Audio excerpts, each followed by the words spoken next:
Thank you so much for joining with me. We are picking up our reading and journey through the text of A Course in Miracles by Dr. Ken Wapnick, PhD. And this is Chapter 7, The Gift of the Kingdom. Picking up our reading in the oneness of God. You have the power to add to the kingdom, though not to add to the creator of the kingdom. You claim this power when you become vigilant only for God and His kingdom. By accepting this power as yours, you have learned to remember what you are. Again, we are not the Creator but His creation. Believing otherwise, i.e., we are God, simply reflects the ego's authority problem, a now familiar theme that we shall revisit later.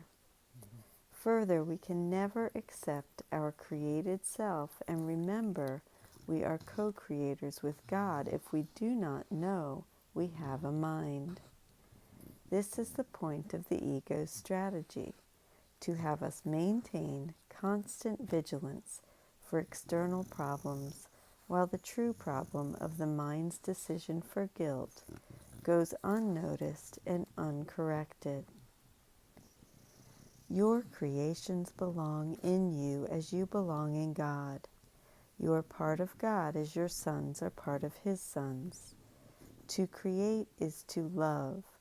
Love extends outwards simply because it cannot be contained. Being limitless, it does not stop. It creates forever, but not in time. God's creations have always been because He has always been. Your creations have always been because you can create only as God creates. Eternity is yours because He created you eternal. These statements are different ways of expressing heaven's oneness. As my wife, Gloria, used to say in her classes, oneness is not oneness. Oneness is not two oneness. The ego's coming into existence established the state of two-ness, in which there was only duality, God and His separated Son. From that original split, we continued to split off and fragment. Heaven, of course, is not like that, and while its oneness is not understandable here, its state of perfect unity, as we have seen, can be reflected in our dualistic world through forgiveness and healing. Love's extension is expressed in a world of bodies through our decisions to forgive, wherein we remove the blocks to the Holy Spirit's presence in our minds, allowing His love to flow through us. This is the meaning of healing, for the extension of love undoes the belief in separate interests that is the core of the ego's defense of special relationships. To will with God is to create like Him. God does not limit His gifts in any way. You are His gifts, and so your gifts must be like His. Your gifts to the kingdom must be like His gifts to you. To state it once again, these words are simply dualistic symbols that reflect our eternal state, a oneness joined as one.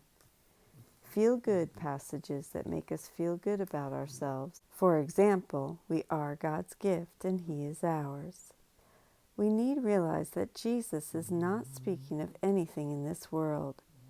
His symbolic words call us back to the atonement in our minds, the acceptance of which leads us to the state that has always been, but in our insanity we believe we left. I gave only love to the kingdom because I believed that was what I was.